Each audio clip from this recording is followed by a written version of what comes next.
Hi guys, Mr. Bruce's book for today is from the Clifford the Big Red Dog series, but it's before he was big and red, he was small and red. It's Clifford the Small Red Puppy. Before we get started, eyes watching, ears listening, voices quiet, and body calm. Okay. This is Emily, and that is her dog Clifford. He is big and he is red. Yesterday, her friend Martha came by with a new dog and said, "I got my dog from a fancy dog store. Where did you get your dog?" So she told him. She said, "When I was little, we lived in the city. I didn't have a dog because the houses are so close together and there's no place for a dog to run and play." One day, the man who had the apartment down the hall called over and said, "My dog just had puppies. Would you like to come in and pick one?" So Mom brought her over there and they looked at all the puppies, but one puppy was smaller than the rest and it was red. The man said, "Oh, don't take him. He's the runt of the litter. He'll always be sick and small." But she loved that little puppy and it needed her, so she took it home. And you know what she named it when she got home? Clifford. And he was so small, she had to feed him using a bottle from her baby doll. They went out and tried to get the smallest collar that they could to go around his neck. But still, it was too big, and he kept slipping it off. So finally, they used one of his father's watch bands for his watch. When he started to eat dog food, they had to watch him very closely because, look, he would fall in the dish. That's how small he was. He was so little, he was always getting lost in the apartment. One day, Dad went to put on his shoes and he heard, "Urf, urf, urf." Guess who was inside his shoe? Right. It was Clifford.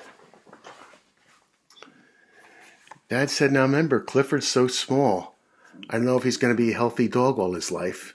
And that made her sad, but she said, "I'm going to love you, and I will wish every night that you're going to grow into be a big, healthy dog." The next morning when she woke up, Clifford looked bigger than he did the night before.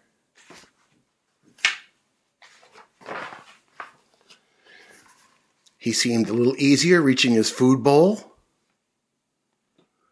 His collar wasn't so loose anymore. In fact, by that night when Daddy got home from work, look, his collar was so stretched it broke. That was one fast-growing dog, don't you think? By bedtime, Clifford's tiny basket that he would sleep in was way too small for him. He was right on top of it. So once again, she let him sleep in her bed.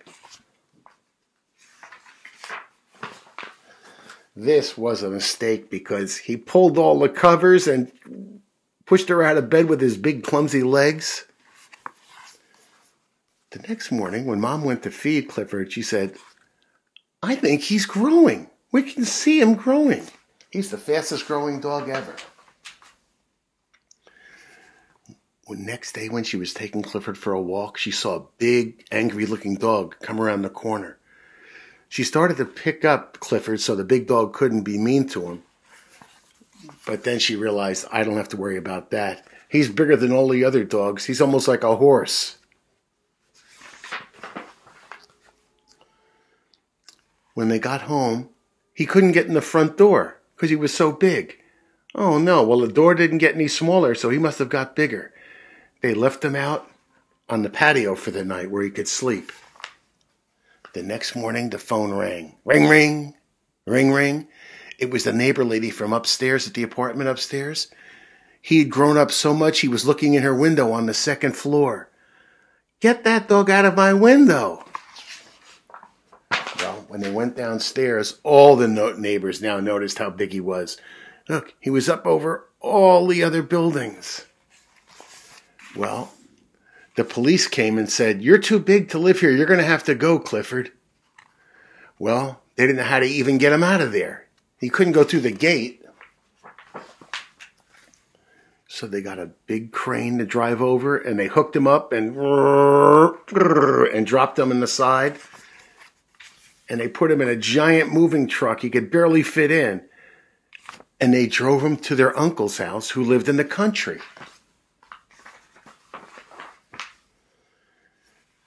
Emily was sad. She missed her little puppy, even though he wasn't little anymore. And Clifford sure missed her.